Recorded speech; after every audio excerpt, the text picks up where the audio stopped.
The first one is Gray. He needs some help. He's never had a girlfriend before.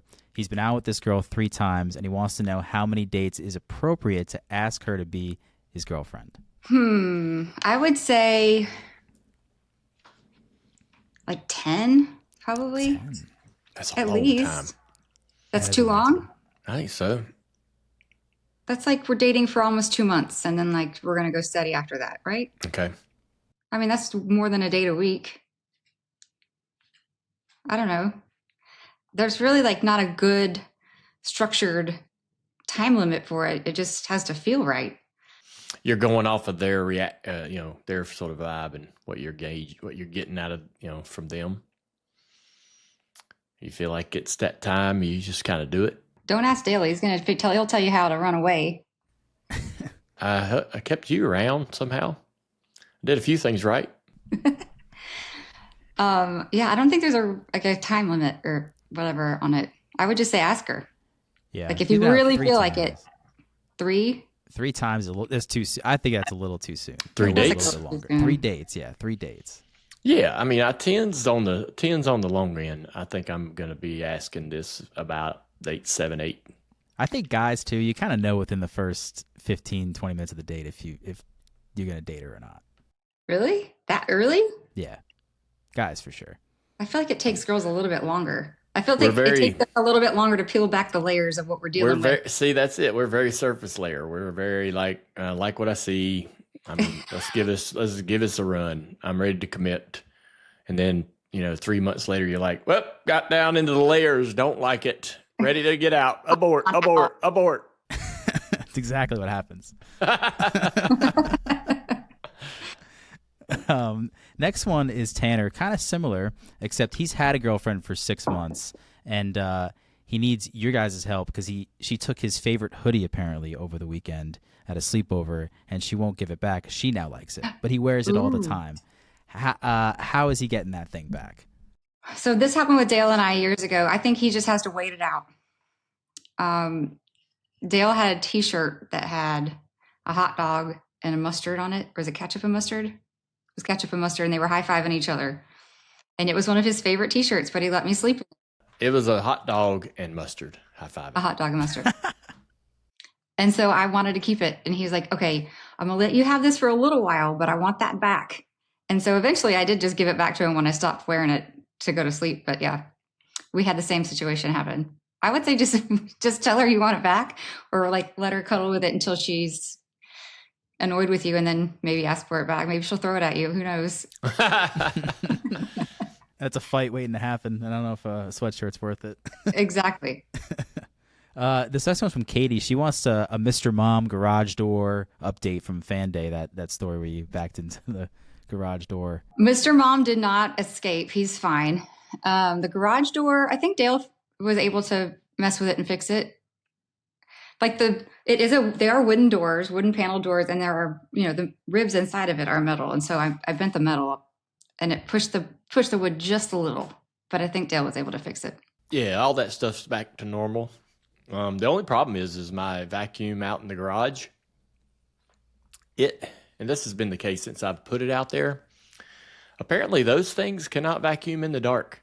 So I have it set to run at 2 a.m. or something like that, right? So it can just do its job. And then in the morning, it ain't running while we're out there trying to back cars in and out and running over to the top of it. So I have it running in the middle of the night and it's dark in there and it'll say every day, such Mr. Mom could not complete the whole work area. And it's because it's dark and it doesn't go, it kind of can't do some areas. Like, I guess I don't understand that. I mean, We need to get Mr. Mom a nightlight. Yeah, get a spotlight on top of it. if I try to run that thing during the day, I know Amy's going to drive over top of it. Next time I'm just going to plow right over it just because I can. It's like an original Roomba that like doesn't. It's never going to die. Doesn't have, but it doesn't do everything great. The first Roombas were kind of okay. Always kind of screwing up here and there. Now the new Roombas or the later ones are much more sophisticated and smarter. And but this one's pretty. This one can't run in the dark. This one's pretty incompetent. but it's the OG, so you have to. But I'm tight as hell, so I ain't gonna throw it out till it stops just completely working. This next question is from Lisa. She wants to know, Amy, how did Dale react to the news when you first told him you were pregnant for the first time? We got that on film. We do have that on film. I can share that with you. He was blown away. I had taken the test by myself, and I just kind of knew. I just felt weird. I didn't really know what it was. We were trying, but we were amateurly trying. We didn't really. What the does that mean? It means like I wasn't tracking anything. We were just trying. You got to have people's. You don't know where people's heads are going right now. We were trying, but we were amateurs, and this. Well, I mean, when you try to get pregnant with a second kid, you know exactly what to do. You know what I'm saying? You know exactly we had where tried it for goes. years to not get pregnant. Right? You figured it out by then. Figured it out. That's where it goes. Oh my God. So anyway, I took the test by myself and it was positive, and I like took my breath away, but like I was very excited because we were in that point of our lives where we were wanting to have babies. And then I got a onesie and I took another test just to make sure, and I put them in a little bag for him. And so he had this like little gift to open, and it took him a minute to figure it out. Like he just sat there and looked at it. What is this? Like in disbelief, basically. And then he cried. And then, so like the end of the video is like him crying into the onesie. It's really cute. It's incredible. It's an incredible feeling. It's almost like, it's a real emotional thing. And I don't know if this might sound wrong, but if you have somebody that you love that's going through an illness, and somehow it's a very serious situation, but somehow they come out the other side good, and you finally get that news that they're going to be fine. It's really like an emotional pop like that. Like, holy cow. You can't really comprehend what being a parent's like at that moment, or what your future, what it's going to be like to have a child in your home and in your life.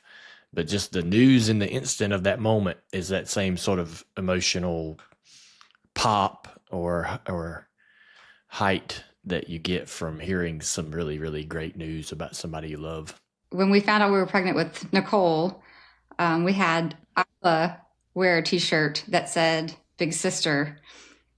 And Dale was in such shock. He's like, how do you already know it's a girl? I'm like, no. She's the sister. She's a sister no matter what. I know. Like, I don't know why. When I saw the Isla, I was like, it's a girl? Like, how do you know already? Wow. Yeah. I mean, it's before time to be able to tell that it's what sex it is. And man, my mind was just in a pretzel. This next one's from Jeff. He wants to know, do you guys remember the first kind of embarrassing thing you did in y'all's relationship where you're like, well, he or she's never coming back now? That's a little too much. Or the first thing you shared. It's a little tough question, but. I mean, I remember what Dale did. Oh. But he didn't feel embarrassed about it whatsoever. I was having a sleepover, and I got up to brush my teeth to go to work because we were still building the house. And I was going to run up to the job site. And he comes in and sits down behind me to go to the bathroom. And so by sitting, I think you know what he's doing. Yeah. And so I'm like, I turn around with my toothbrush mid-brush. I'm like, And he goes, I think we've talked about that before on his show. I don't know. What embarrassing things did I do?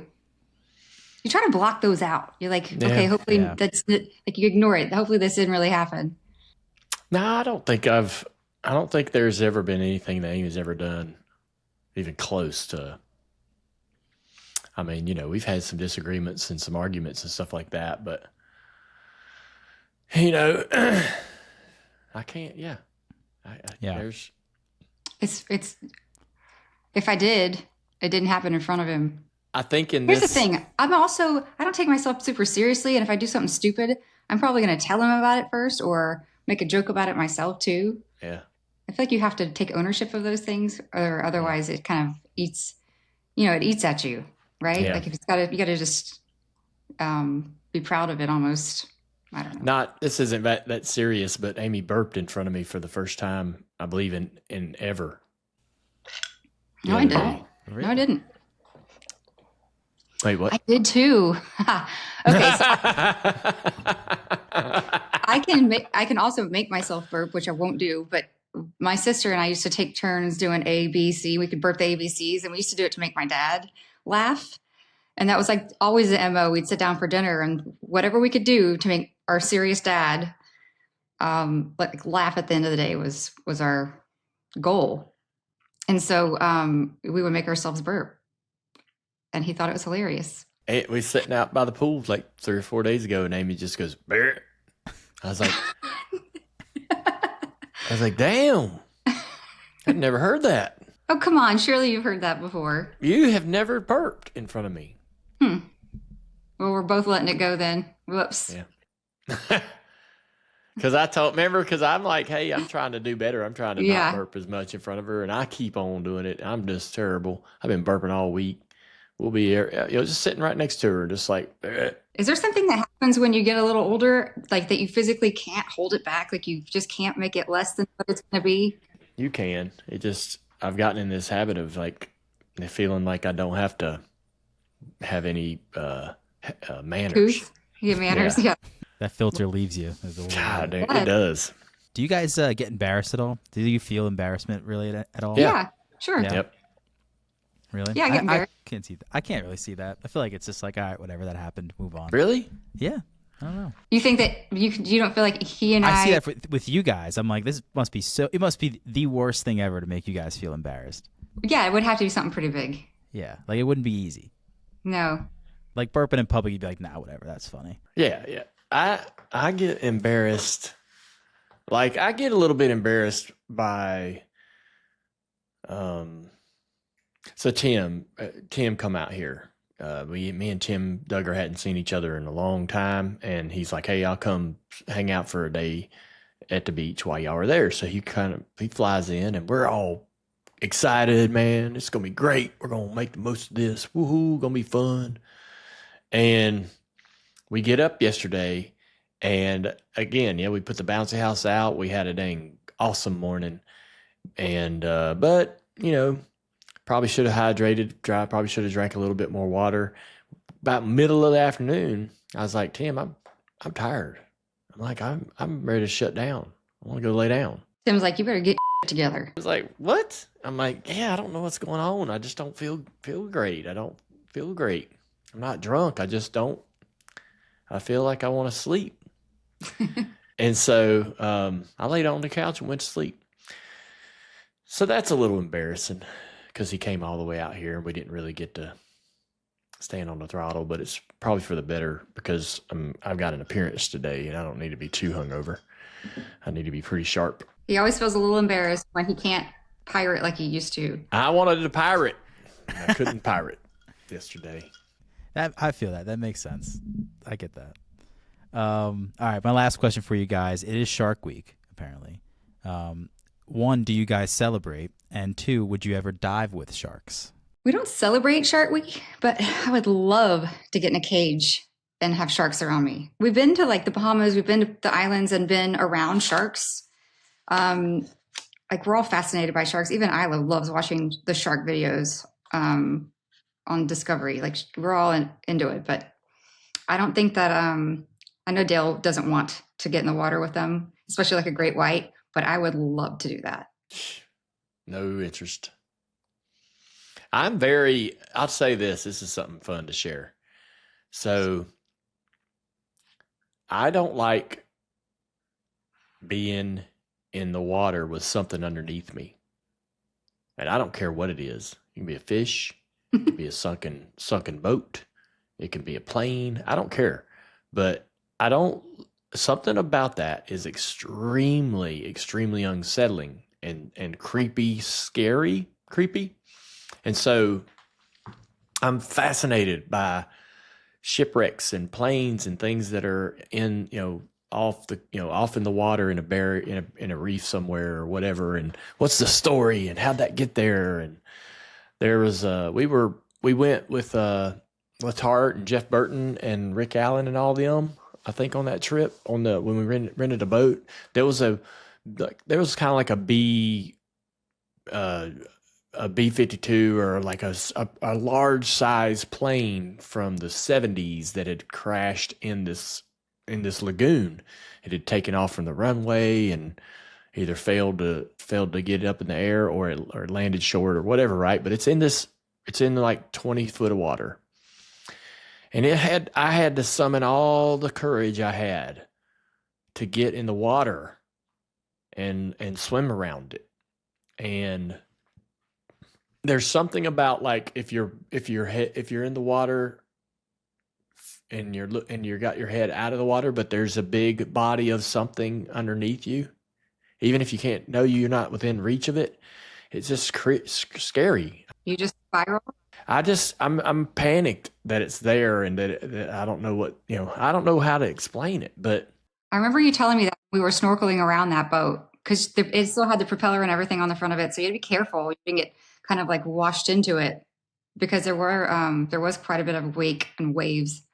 And Dale's like, I don't know why, but I feel like that thing's going to just like come alive. Or what if it moves? Or what if I get in and like I hit it and I've got barnacles scratched up, It was I snorkeled a much deeper shipwreck years ago. It's probably 30 foot of water. And we just snorkeled across the top of the surface of the water looking down. There were some sharks at the bottom. They're not the kind that are really going to bother you, small sharks. Like nurse sharks. Something like that, yeah. They were down there swimming around. And this is an old wooden boat, probably about 180 foot long. And we were snorkeling over that. And even that, to me, I need to have my eyes on it at all times. When I can see it, I'm okay. But as soon as I pick my head up and I'm like, it's a sheer panic that comes over me because I just need to, it's this thing down there underneath me. And it's like, I can't see it. It's like I can't explain it. I wish somebody knew what the word was or how to explain this phobia. There's probably somebody else that shares that with you. I get more worried about the water. Like there's something I can't see that's about to come get real close to me. And that would make me freak out. And you're not supposed to flail around when you freak out when there's sharks and whatever around you in the water. You're supposed to stay calm. Where we're here at in South Carolina, Tim's, we have fished less than a mile away from the beach. Yeah. Less than a mile from our shore and caught sharks. Really? A lot of sharks. How big was that one shark I caught? The lemon shark was huge. It was really big. It was like 10 foot long. Wow. And there's like little nerve sharks, hammerheads. There's hammerheads everywhere around here. They that close to the shore? Really? Yes. Really That's close. Crazy. And so we get out there and I'll get out there and I just go to the bottom of my pant, right? I mean, I'm just a little over my knees deep into the water just to get a little refresh and cool off. I'm not swimming in there further than that. But our little girls they'll go out there in front of you just a few feet now, but they're up to their chest, probably 3 foot of water. And I'm like, that's far enough. That's far. And they're looking at me like, what in the hell is wrong with you? Why are you scared to go for this? This ain't nothing. And I'm like, nope, that's it. Nope, too far. Come back. There are sharks even in the tide pool. There's a bunch of kite surfers. And so there's one kite surfing video from right out here on Sullivan's. This guy has a head camera on and he falls off of his surfboard or his kite surfing board. And he looks straight down at the bottom of this very shallow pool. And there's a giant shark. Like it's maybe 10 feet of water. It's not that deep anymore. But at one time it was a giant shark just hanging out. How does it get there? That's how. Well, so the tide comes in and out. And so like back in the day, like it used to come in and create this big pool and then would go out. It would like just shallow out and the sharks and everything would leave. But you never really knew what was down there. We used to see dolphins come through. Yeah. It's pretty scary. Yeah, it's pretty sketchy. That is sketchy. I'd download the Shark Tracker app, see where they're all going. Yeah, I need to get that app. Shark Tracker. It's like Santa Claus Tracker, but for adults. That's what yes. I compare it to. That's all we got for Ask Amy today. Thank you guys for your questions. As always, we appreciate them. And please don't forget to subscribe to our YouTube channel if you haven't already. We also have a lot of merch on shop.dirtymomedia.com. I believe that our competition has ended. Yes, and I believe that Heart on the Rocks has won. Oh, so that was fun, just in general. But thank you for your support, and we'll see you next week.